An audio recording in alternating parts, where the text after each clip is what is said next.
దేశంలో 14 రాష్ట్రాల్లో అధికారం కోల్పోయిన ఈ కాంగ్రెస్ పార్టీ నాయకులు మాత్రం బుద్ధి రావడం లేదు. కాంగ్రెస్ పార్టీ అనగానే అధికారం వచ్చే వరకు పోరాటం, ప్రతిపక్షాల మీద, అధికారం వచ్చిన తర్వాత వాళ్ళల్లో వాళ్ళు పోరాడుకోవడం, అదే కాంగ్రెస్. ఇదే విషయాన్ని కాంగ్రెస్ పార్టీని అడిగితే కాంగ్రెస్ పార్టీలో ప్రజాస్వామ్యం ఎక్కువ, అందుకే ప్రతి వారు స్వేచ్ఛగా మాట్లాడతారు కాబట్టే మాకు ఇబ్బందులు అని చెప్తుంటారు. దేశం మొత్తం తుడిచిపెట్టుకుపోయింది.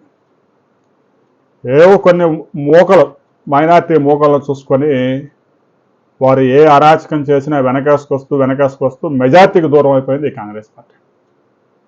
చివరికి హిమాచల్ ప్రదేశ్లో, తెలంగాణలో, కర్ణాటకలో, తాజాగా కేరళ, ఈ 4 రాష్ట్రాల్లో మిగిలింది.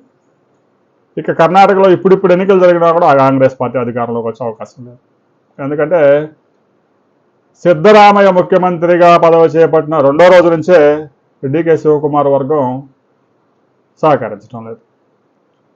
సిద్ధరామయ్య 2.5 సంవత్సరాలు, డికే శివకుమార్ 2.5 సంవత్సరాలు అని ఏదో ఒక విధంగా నెట్టుకొచ్చారు. 3 సంవత్సరాలు అయిపోయింది. ఇక సిద్ధరామయ్య ఎట్టి పరిస్థితుల్లో ఇంటికి పంపించాల్సిందే, డికే శివకుమార్ని ముఖ్యమంత్రి చేయాల్సిందే అని 70 మంది ఎమ్మెల్యేలు పట్టుబడుతూ ఉన్నారు. ఎందుకంటే వచ్చేసారి ఎన్నికలు జరిగితే ఇంకా కాంగ్రెస్ పార్టీ అధికారంలోకి రాదు. ఆ విషయం వారికి స్పష్టంగా అర్థమైపోయింది. ఆ తర్వాత అంటే వారికి ఇంకా అధికారం ఉన్న 2 సంవత్సరాలు, ఆ తర్వాత 5 సంవత్సరాలు ఎలాగో అధికారం ఉండదు, ఆ తర్వాత కాంగ్రెస్ గెలిచిందో లేదో తెలియదు. అందువల్ల పోయేలోగానే ఒక 2 సంవత్సరాలు ముఖ్యమంత్రి చేస్తే కనీసం మాజీ ముఖ్యమంత్రిగానే మిగిలే అవకాశం ఉందని డికే శివకుమార్ తీవ్రంగా ప్రయత్నాలు చేస్తూ ఉన్నారు. 2 వర్గాలు ఢిల్లీకి చేరాయి. అధిష్టానానికి కూడా తల బొప్పి కడతా ఉంది. సిద్ధరామయ్య అయితే అసలు నేను దిగనంటున్నాడు, సీట్ నేను దిగనని చెప్తా ఉన్నాడు బెంగళూరులో. ఢిల్లీకి వెళ్ళిన తర్వాత అధిష్టానం ఎలా చెప్తే అలా అని, ముఖ్యమంత్రి సీటు మారితే మాత్రం ఊరుకోను అని బయటకు వచ్చి చెప్తారు. ఈ విధంగా కాంగ్రెస్ పార్టీ వాళ్ళు వాళ్ళలో వాళ్ళు తనుకొని ప్రతిపక్షానికి అధికారాన్ని అప్పగించడంలో కాంగ్రెస్ పార్టీకి తిరగలేదు. కర్ణాటకలో కాంగ్రెస్ పార్టీ పని అయిపోయింది.